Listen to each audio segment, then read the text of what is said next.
Sumainyo ang Panginoon.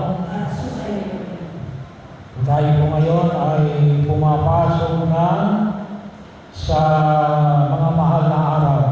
Medyo mahaba po ang ating pagliliwanag. Dalawa yung ating ebanghelyo. Yung una ay ang marangyang pagpasok ni Jesus sa Jerusalem.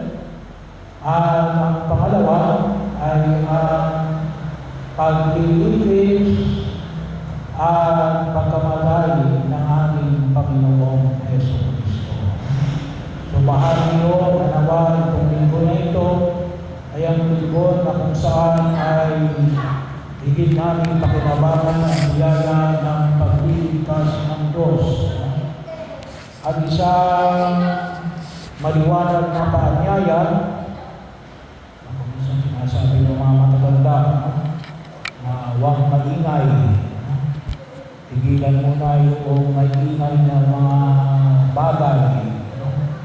So, bakit? Well, kasi bahagi na tayo ay nais ng Diyos na itong linggo na ito ay magkaroon ng katahimikan at tumingin tayo sa mga bagay na Panginoon. Kumisa na nakikita natin yung mga bagay na panglabas. Kaya kumisa hindi natin nalalaman kung nasaan ba. Kasi kumisa na tinitingnan natin ay ang tingay ng daigdig na ito.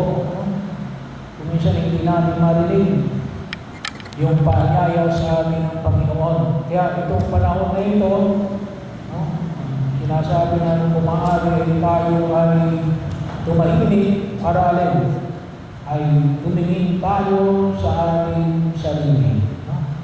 Tingnan natin yung mga bagay na panloob.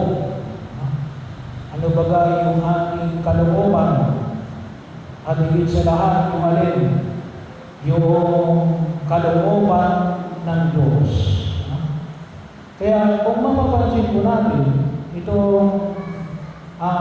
bahagi ng pagliligtas natin mula sa linggo na ito ng palaspas. Binigyan natin mga palaspas. Yan po ay hindi anting-anting bahagi ko. Yan ay alin ay panahon na makita natin na isang marangyang pagpasok ni Jesus sa Jerusalem. Ang tinatawag natin yung siyudad ng Diyos. The Holy City. Na kumawapansin natin ngayon. Kasi bahagi yun ng panahon ni Jesus. At even before, kapag sinabi natin yung tinatawag natin marangyang pagpasok sa siyudad, kalimitan po, yan ay kung tawagin natin ay victory entrance. Yan ay pagpasok ng isang hari o ng isang nagtagumpay. Bahagi yun. Pero dito, hindi lang mo sa larangan ng politika. Bagaman nakita natin sa ating ebanghelyo na yun yung paratang ng mga Hudyo kay Jesus.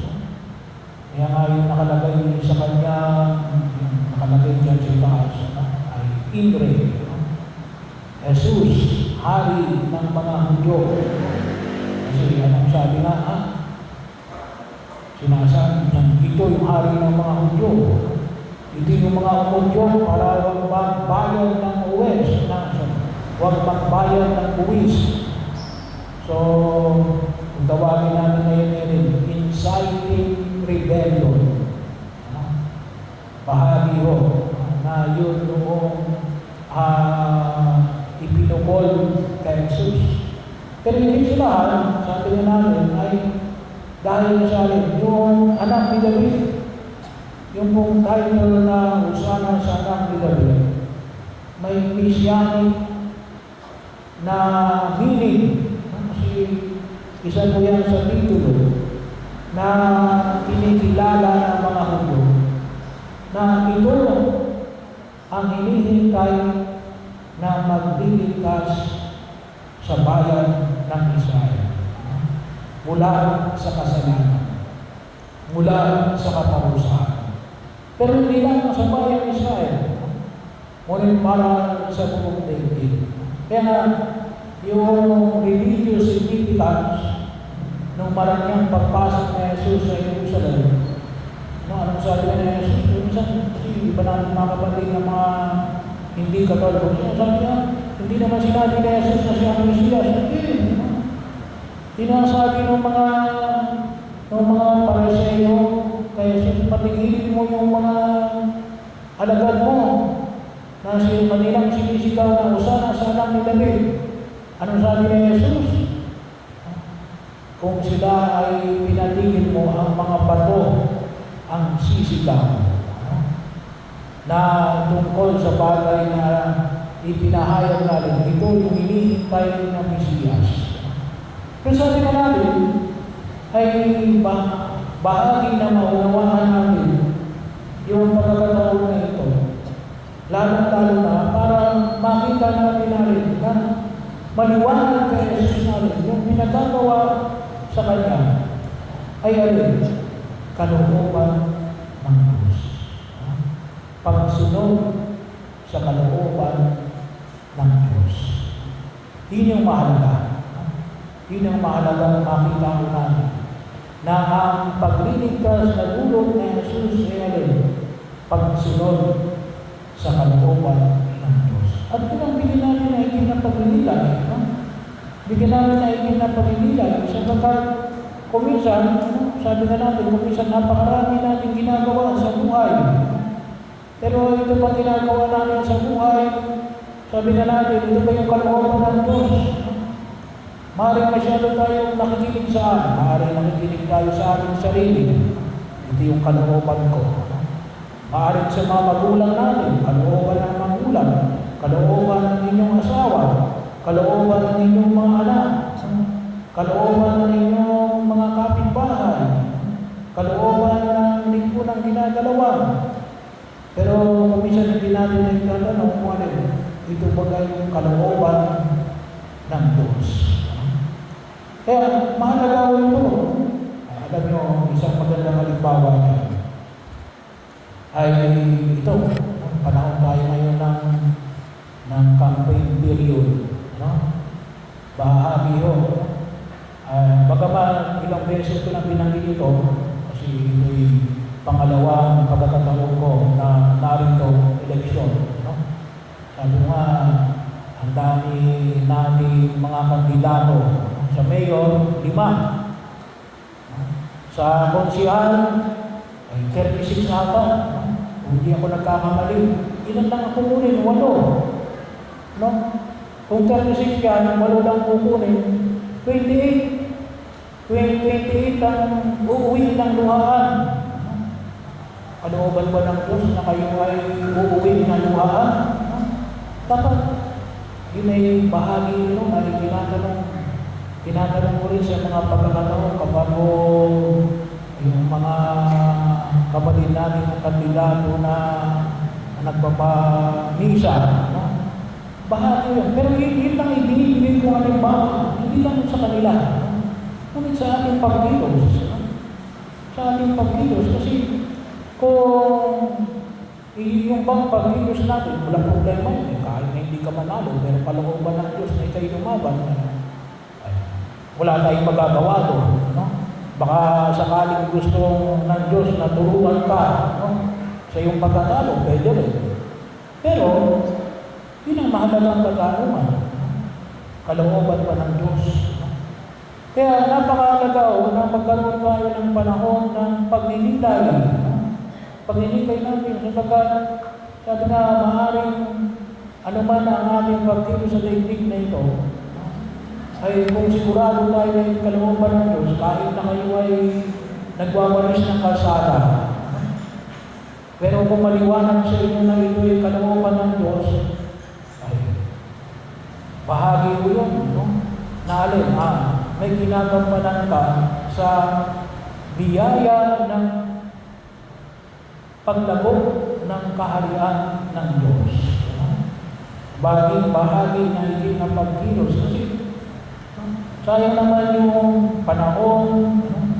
Kaya nga kung minsan, ano man sabi ni Jesus, kasi baka mamaya, ang ginagawa natin ay hindi kalooban ng Diyos, katulad ng mga tao, wala nang ginawa kundi magparalan ng mga bagay na hindi makatutuwanan sa Kanya. Anong sabi ni Jesus? Ay, Ama, patawarin mo sila sapagkat hindi nila ginagawa, hindi nila alam ang kanilang ginagawa. Bahagi yun. Baka tayo mapabilang doon sa mga tao hindi natin alam ang ating ginagawa. Baka tayo ay mga tao hindi natin alam kung ginagawa ba natin yung ipinagagawa ng Diyos. Kaya, napakayaman po ng ating pagdilay ngayong panahon na ito ng mga mahal na araw. Ang bahagi o ito ng pagkilos natin, tingnan natin, kasi si Jesus ay makita natin sa kanyang pagtugon sa panawagan ng Diyos, maliwanag sa kanya na ang ginagawa niya ay pagsunod sa kalooban ng Diyos, na bahagi na kinakailangan natin sabi nga natin, ang ekonomiya ng pagliligtas ng Diyos.